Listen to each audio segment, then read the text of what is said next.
Good afternoon, everyone, and welcome to the live Q&A with me, Professor Michael Scott. It is the 28th of November. How time has flown.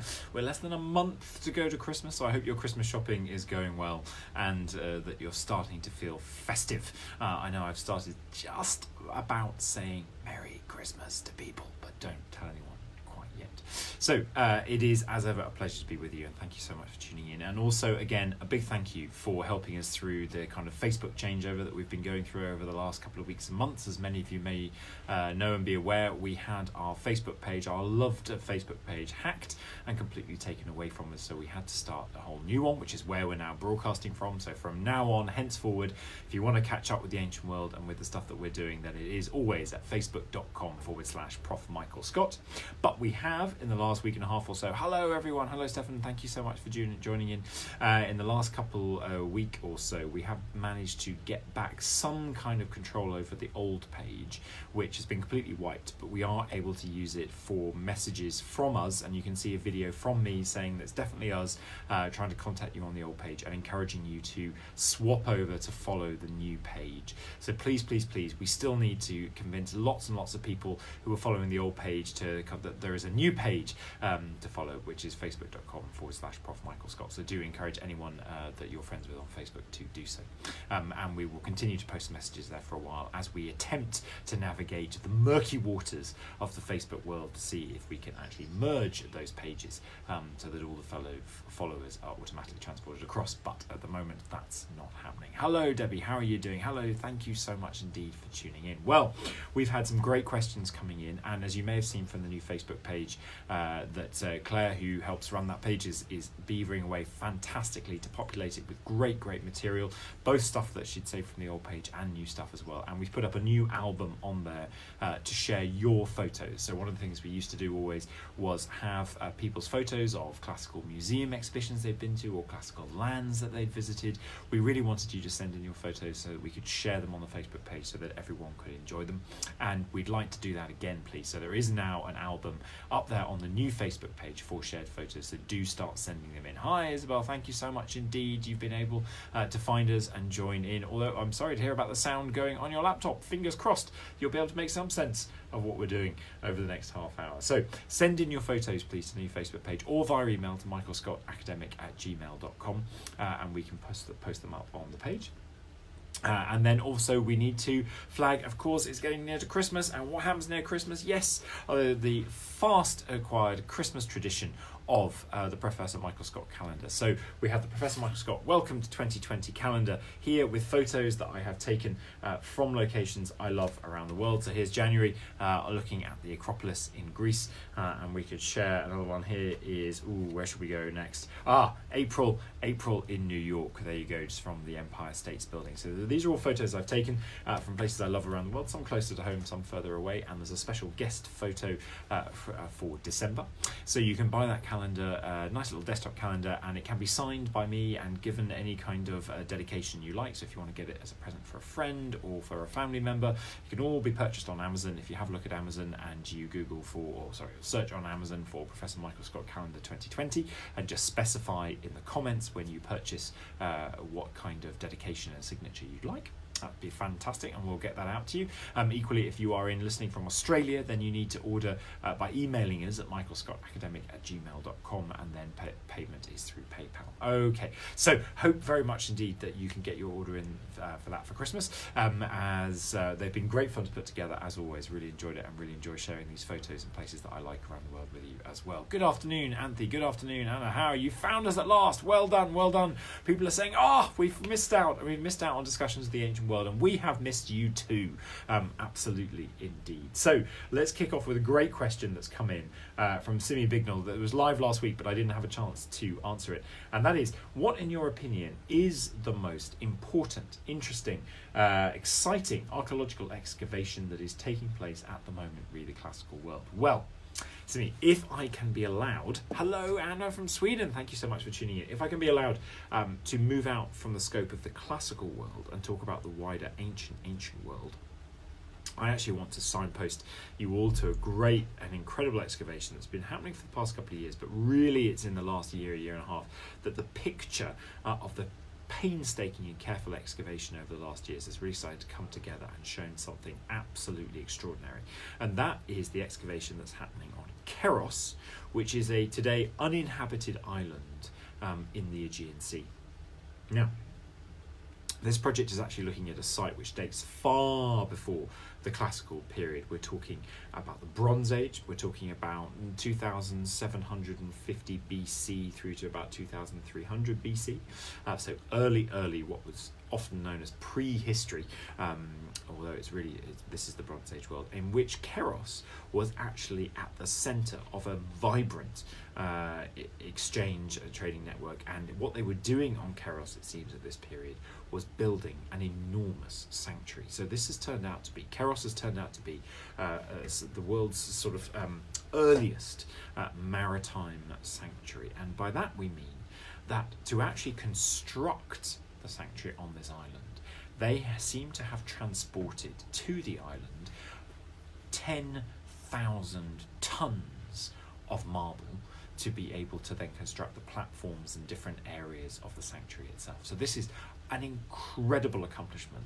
2750 BC through to 2300 BCE, we have a community of people living in the islands who seem to be able to organise themselves enough and have the wherewithal of both technology and money to be able to furnish them with the ships and the boats rather. I mean, ships is too grand a word. We're talking about 25 people sort of paddling a boat at this stage, to get marble carved out of the mountainside from, it has to be a different island entirely where it's coming from, and then bring it on boats to the island of Keros.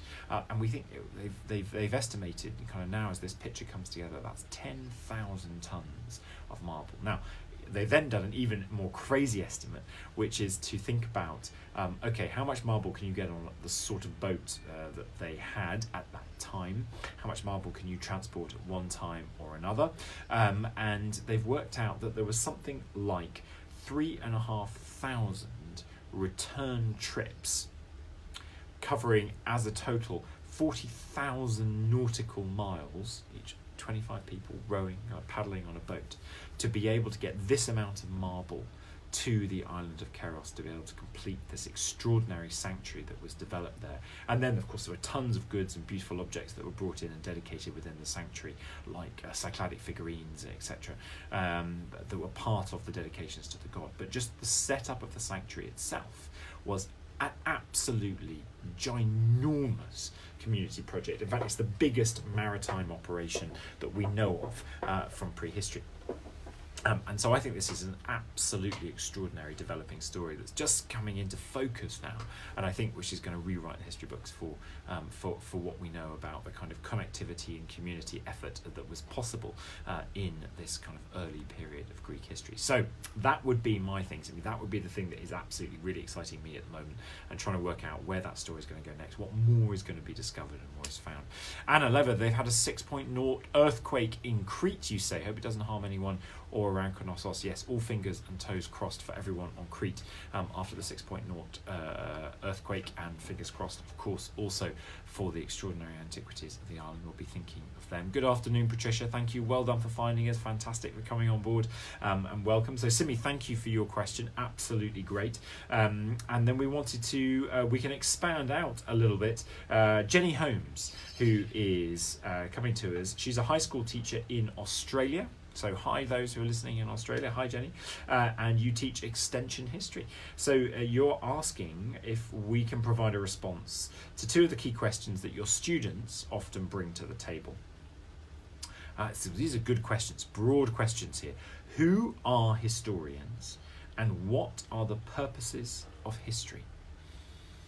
Wow. Okay, who are historians, and what are the purposes of history? These are two great and really big, dramatic questions. Thank you very much, Jenny, and what great students you must be having as well. So I asked to you guys as well, what do you guys all think? Who are historians, and what are the purposes of history? We've been discussing this term actually here at Warwick, where I teach a first year course on Introduction to Greek and Roman History, and we've been sitting there, particularly at the beginning of the term, thinking what's at stake actually in the kinds of history that we tell, who has control over history, who has control over the narratives of history, and how does that change over time, and how does that change between different countries in the world. So obviously history, we're kind of used to thinking about kind of historians writing books, and often you don't have to go too far back in the past, and that becomes a very kind of male dominated exercise as well, as opposed to the kind of what we want, which obviously is a much more balanced writing of history by not just, I'm thinking of gender balance here, but not just history written by professional kind of historians or academics. Actually, we need to widen our net and think about the people, other groups, institutions, individuals who write history. Thinking here about museums and other cultural heritage institutions that create stories of our past. Equally, governments and governmental institutions are very good often at writing a particular narrative of the ways in which they want their past to be remembered, and that of the country as well. I'm thinking also about right now, kind of in the era of social media and when everyone can publish to the internet, is there actually any limit on who is a historian? Right? Everyone can offer up for public discussion and dissemination the ideas of their own ideas about how they understand the past. So in many ways we're kind of all historians now, and I pity the kind of professional academic historians of the future who have to try and take on board this vast canvas of primary sources of all of us giving our opinions about the past in one form or another going forward, and then trying to make some sense of it. Anna says the purpose of history is to prevent us repeating the bad events. Yes, kind of this idea of the purpose of history is that we should learn from history, but then there's also those old adages that kind of the only thing we learn from history is that we don't learn from history. And this idea that we're not very good as a people, as humanity, in terms of learning from our mistakes. Kind of every generation has to be allowed to make the same mistakes over again. We only learn from our own direct experience rather than being able to learn from the past. I don't think I'm that kind of uninspired by that possible notion for what the past can do for us. I think, of course, we can learn and we should learn from the past, but it's not in direct relevance or the importing of a particular ancient event to a modern event. I don't think that often works, because by the time you bring it down to any kind of detailed comparison, the context and particularities of each situation change. I think what we need to do is use stories from the past and tales from the past to be able to inform how we develop our thinking as individuals, and thus how we hone the kind of attitudes that we bring to decisions we have to make about our own future. And this is a kind of use of the past that you often see dating all the way back to ancient China. There in ancient China, historians, that you couldn't just be a historian if you wanted to be a historian, was actually a sort of paid up government post, and you were there to write history in order to help educate particularly the Chinese emperor, I think in the Han dynasty here, into how to so that they were better educated and better informed and able to govern better moving forward.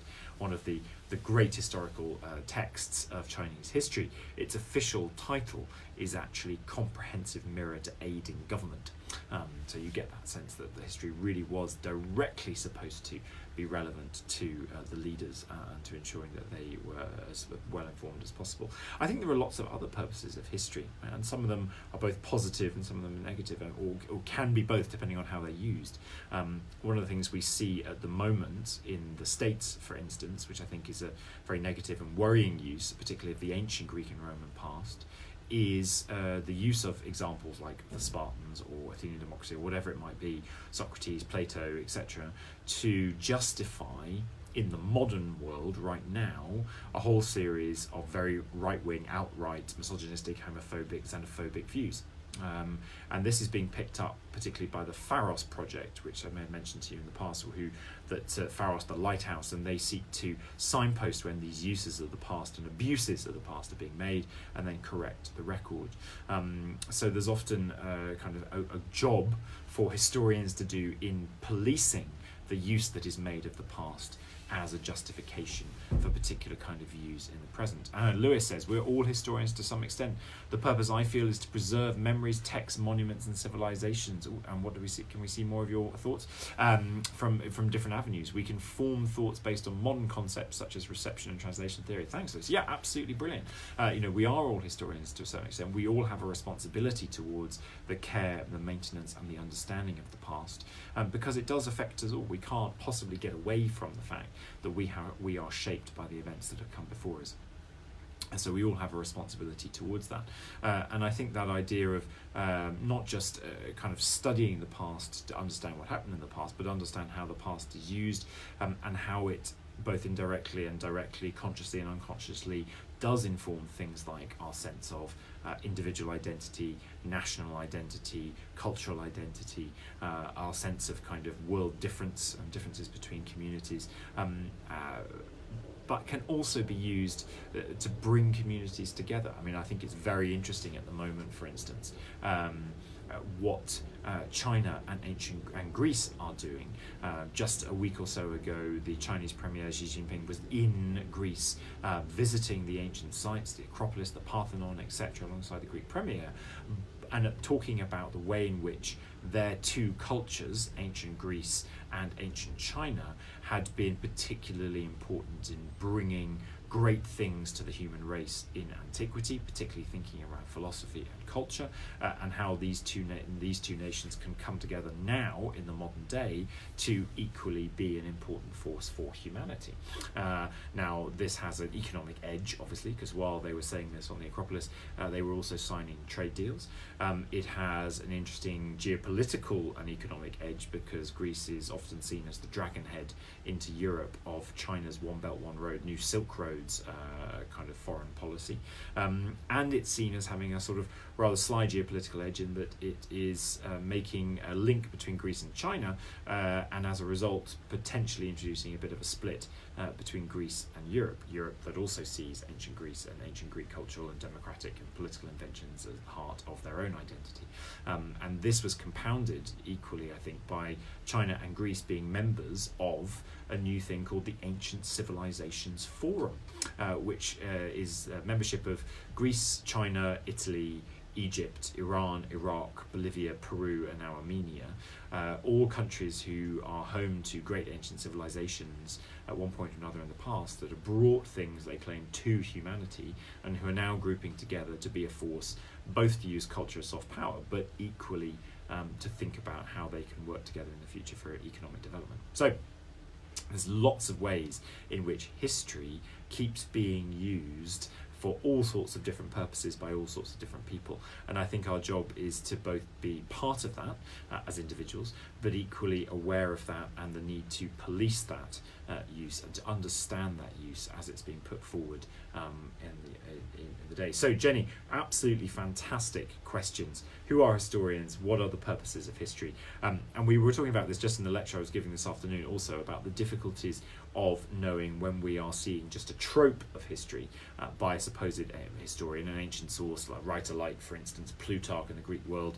We were talking about his lives of Dion and his lives of Timoleon, these sort of great characters who helped save the city of Syracuse in Sicily in the mid-4th century BCE, and they seem to be part of this narrative of you had a good ruler, then you got some bad rulers, and then a new saviour ruler comes through at the end to save the day. And how much can we actually rely on those narratives as truth?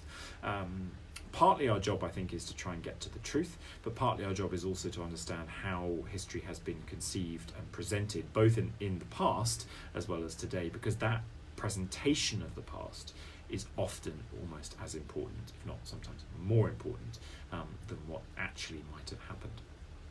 So we need to keep those two things in mind. Jenny, absolutely fantastic questions, and thank you very much. Time is flying, so we need to take a brief stop to think about what's in the news, classics in the news. The Daily Mail is talking about the Barbarian Woman, kind of nice terminology from the Daily Mail, but we're thinking up in the North Caucasus. So this is in the mountainous Russian Republic, and I'm going to pronounce this wrongly, of Kabardino-Balkaria, where up there a tomb has been found of a kind of a woman, must be an elite woman, woman, so wife, mother, sister of a prominent warrior or chieftain, perhaps from some of the nomadic communities that dominated up across the steppe and the Caucasus in that area from 2,000 years or so ago. And she is wearing jewellery that originated in Rome, from the Roman Empire. So very, very interesting that kind of the jewellery speaks to clearly the connectivity and the mobility of both ancient communities and ancient objects. It's not to suggest that we had Romans necessarily up in and around these nomadic communities, but their artifacts, their objects were clearly being traded, and we know that speaks to the much kind of bigger ancient Silk Roads that were really developing from the 1st century CE onwards, and were in full flood by the 4th or 5th century, with objects from different communities going all over the place. So we find people up there in the Caucasus wearing Roman jewellery. We find Kushan coins. So the Kushans were a community, an empire in sort of Central Asia, modern day Afghanistan and Central Asia area, kind of from around about the 1st century CE. And they have coinage which actually has ended up for one reason or another in Eritrea, down in Africa. So kind of we've got lots of movements of things all over the ancient world, and I think we need to just wake up a little bit more to that kind of much broader scenario of the movement of objects, and thus of people being aware of communities existing across a much greater span. Hello, Colin, you're late now, but it's lovely to have you. Thank you so much indeed for tuning in. Also, PC Gamer is talking about Total War Saga Troy. Absolutely brilliant. So this is Creative Assembly Sphere is making a whole new video game. If Assassin's Creed Odyssey was your thing, you're going to absolutely love Total War Saga Troy, and they're taking that wonderful mix of kind of all the great stories from Troy, the Trojan War, so that come out of the Iliad, the Odyssey, the Aeneid, and then mapping those onto a kind of real world ancient Greece, so that you can have a good play around in there. So that's going to be coming out in the not too distant future. We'll be sharing some pictures, some stills from the game that have been shared with us by the creators on the Facebook page, and hopefully being able to bring you a little bit more about that in the future. And then we've also had from ITV News Colchester. So Colchester's Roman wall, which is the oldest, it's the oldest surviving town wall in Britain. That is going to be scanned using all the sorts of technology that we've been using before on programs like Ancient Invisible Cities on the BBC, when we were laser scanning all the buildings. They're going to laser scan that wall in minute detail, so that they'll be able to understand it a lot better, how it's working, how it's holding up, where its stress points are, and thus be thinking about how to protect it and manage it and maintain it going forward. That's fantastic use of modern technology to be able to ensure that an ancient marvel stays amongst us for a long time to come.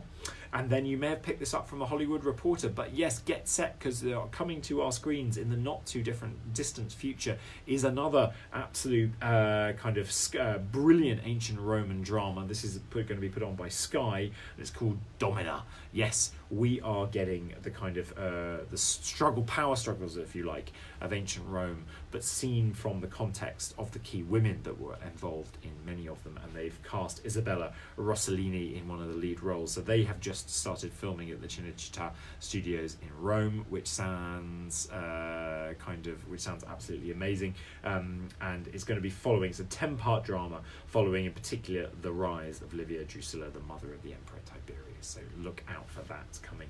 And then if you didn't kind of have enough amazing stuff that's going on already, The Guardian has reported on how there has been an absolutely fantastic find that's been released by the Egyptian authorities, and it's a complete bag of amazing mummified objects. So there are cats, cobras, crocodiles, 75 wooden and bronze cat statues, some mummified birds, and an enormous mummified beetle 3 to 4 times the normal size. So I want to say a mummified crocodile for one thing, but the mummified beetle also sounds pretty good.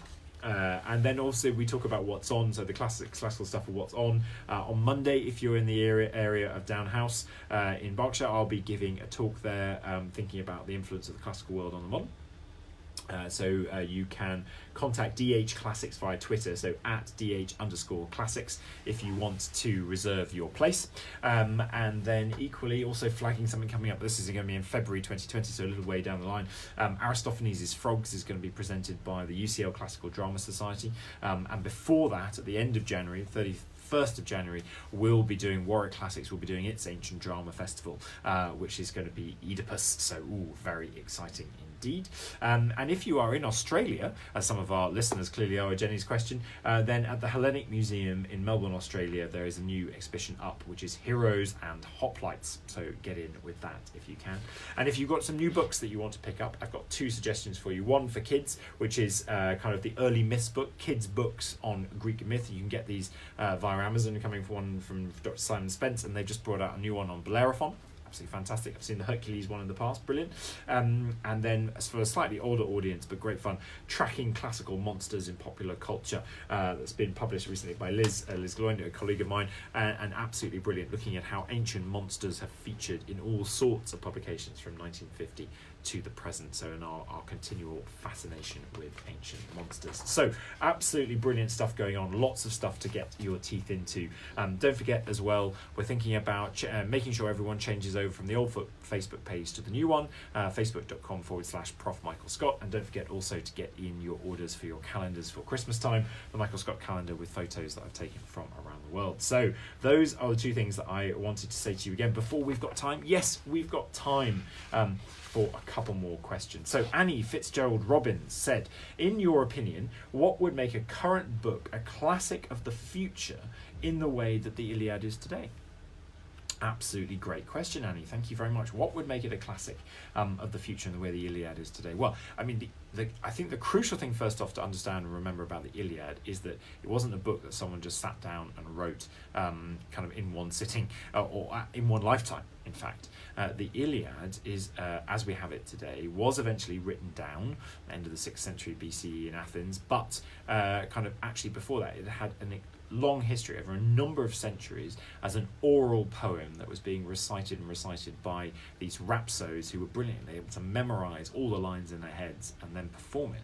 But not just perform it, but actually create it, nuance it, change it, update it. So the Iliad was really Homer's Iliad as we talk about it, and we ascribe it to one person, to Homer, but actually what Homer is putting together as one of those rhapsodes, as one of those reciters, is a text that has been honed by generations of reciters before him.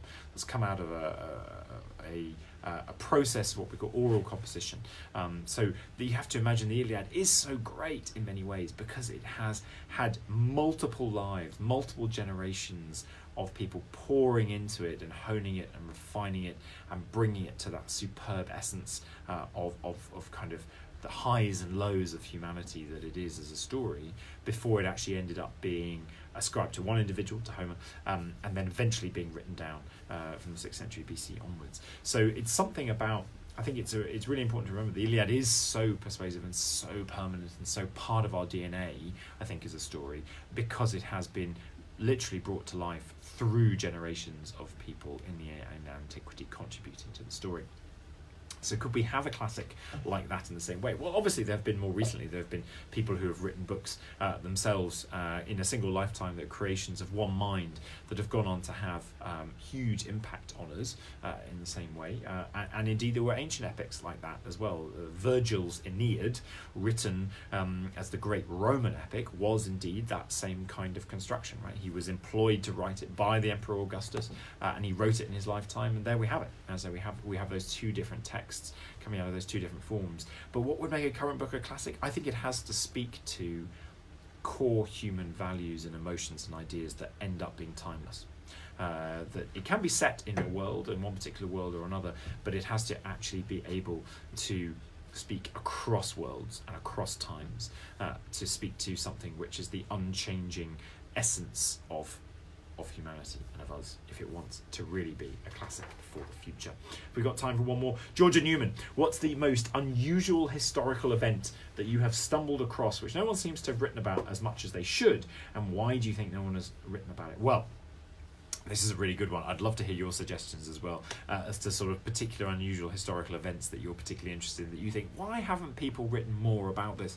But for me, it's things like, it's often the archaeological evidence which speaks to a bizarre scenario which then must have happened at one point in the past, and you're trying to imagine what that was like. And for me, the thing that always sticks in my mind is that if you go to the island of Samos in the Greek world, there is a sanctuary to Hera, known as the Horion, so the Samian Horion. And there, in that sanctuary, when they excavated it, they found these pits that had been filled up with the detritus from different sacrifices to the gods over the eras. Now, this is amazing because we can actually work out particular kinds of animals that they were sacrificing to the gods, but mixed in amongst your deer, your pigs, your other kind of fairly more normal animals was the skeletal remains of an Egyptian crocodile. Now, that crocodile didn't swim its way to Samos, so I kind of sit there trying to imagine how this crocodile ended up coming all the way up, or being brought all the way up from Egypt and being somehow sacrificed and deposited in the grounds of the sanctuary of Hera on Samos. Who did that? What kind of reaction did they get when they turned up with not your deer or your average pig, but your crocodile as part of the sacrifice? And kind of what was the reaction from the people around them? I would love to know more about the historical event. Perhaps we never will be able to, but I would absolutely love to know more about it. Anyway, we are out of time, I'm afraid. We are kind of some great questions we didn't get to, but we'll keep them on hand for next time. But thank you so much indeed for tuning in with the questions. And please keep sending them in, of course. You can send them in via the Facebook page, or you can send them in over email to michaelscottacademic@gmail.com, and we will add them to the list for next time. So, everyone, thank you so much for tuning in. Don't forget to keep reminding everyone to move over to the new Facebook page, facebook.com/Prof Michael Scott. Send in your photos so that we can put them up on the new Facebook page in the shared photos album. Don't forget to grab your calendars as well before Christmas. And the last thing to remind you of is next time. When are we going to be able to talk next time? Now, sadly, it's not going to be possible to do a Q&A for the next couple of Thursdays because of things that I'm often around doing. And then, of course, we're into Christmas. So looking at the calendar, it's actually going to be the next time we can all meet again to answer questions is going to be the 9th of January.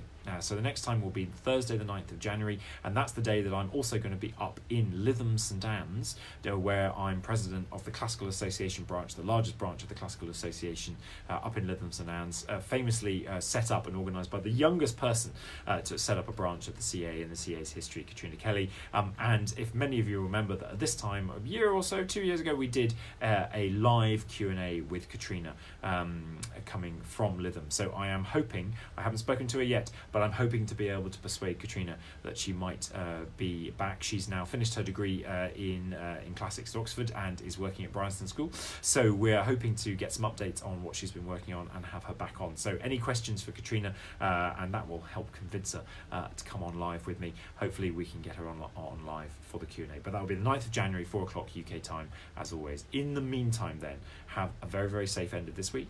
Have a wonderful run up to Christmas time, and of course have a very safe and happy Christmas and New Year. Take care of yourselves. Bye bye.